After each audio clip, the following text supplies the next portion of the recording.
তিন দিনের বিদেশ সফরে ভারতের বিদেশমন্ত্রী এস জয়শঙ্কর 13 জুলাই থেকে 15 জুলাই অবধি সিঙ্গাপুর ও চীন সফরে থাকছেন তিনি। আজ পৌঁছেছেন চীনে। সেখানে এসসিওর মহাসচিব নুর লানের সঙ্গে দেখা করেন তিনি।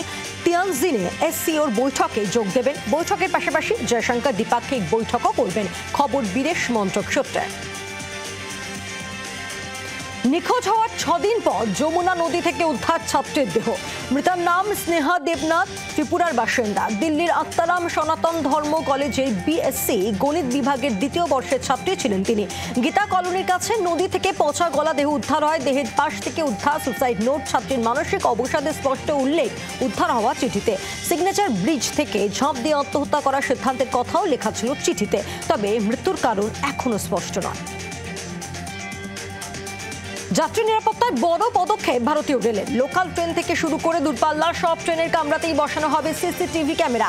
74,000 কোচ এ 15,000 ইঞ্জিনে সিসিটিভি বসানোর ছাড়পত্র দিয়েছেন রেলমন্ত্রী অশ্বিনী বৈষ্ণব। প্রতিটি কোচে 4টি এবং ইঞ্জিনে 6টি করে সিসিটিভি বসানো হবে। ট্রেনগুলি 100 কিলোমিটার গতিতে যাতায়াত করলেও উন্নত মানের ছবি পাওয়া যাবে বলেই জানা গিয়েছে।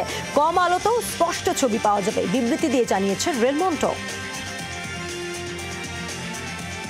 সাগরদিঘিতে তৃণমূল বিধায়ক বনাম ব্লক সভাপতি। সাগরদিঘিতে দ্বিতীয় ভাঙড় বানানোর চেষ্টা হচ্ছে। বিধায়ক বাইরনকে নিয়ে বিস্ফোরক মন্তব্য তৃণমূলেরই ব্লক সভাপতির। ক্ষোভ উগরে দেন সাগরদিঘি ব্লকের তৃণমূলের ব্লক সভাপতি। প্রকাশ্যে একবার ক্ষোভ প্রকাশ করায় ব্লক সভাপতিকে শোকজ। 3 দিনের মধ্যে জেলা শৃঙ্খলা কমিটির কাছে জবাবও তলব। ভাঙড়ে টিএমসি নেতা খুনের ঘটনায় দোষীদের শাস্তির দাবিতে প্রতিবাদ মিছিল। রাজ্জাক খুনের ঘটনায় রবিবারের পর ফের ধিক্কার মিছিলের ডাক দিলেন ক্যানিং পূর্বের বিধায়ক শওকত মোল্লা। সমাজ বিরোধী খুনিদের বিরুদ্ধে এই ধিক্কার মিছিল হবে জানিয়েছেন বিধায়ক। 16 জুলাই ভাঙড় ব্রিজ থেকে ধিক্কার মিছিলের ডাক দিলেন ক্যানিং পূর্বের বিধায়ক।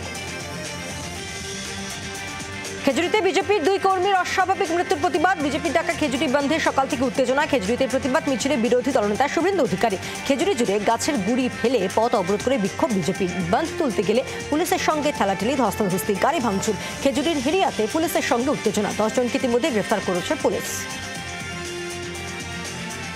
প্রকাশ্যে রাস্তায় তৃণমূল নেতাকে খুনের হুমকির ঘটনায় চাঞ্চল্য। হলদিয়ার চৈতন্যপুরে তৃণমূল নেতা পার্থ বটব্যালকে খুনের হুমকি। অভিযোগ, হেলমেট পরা 2 জন বাইকে করে এসে রাজনীতি ছাড়ার হুমকি দেয়। থানায় অভিযোগ দায়ের সুতাহাটা ব্লক তৃণমূল সভাপতির। এর আগেও বহুবার এমন হুমকি পেয়েছেন বলে অভিযোগ তৃণমূল নেতা। তাঁর দাবি, বিরোধীরা দুষ্কৃতীদের দিয়ে তৃণমূল নেতাদের ভয় দেখাচ্ছে। সবই তৃণমূলের গোষ্ঠী দ্বন্দ্বের ফল। পাল্টা প্রতিক্রিয়া বিজেপির। বাংলার আওয়াজ, বাঙালির আবেগ, জি 24 ঘন্টা।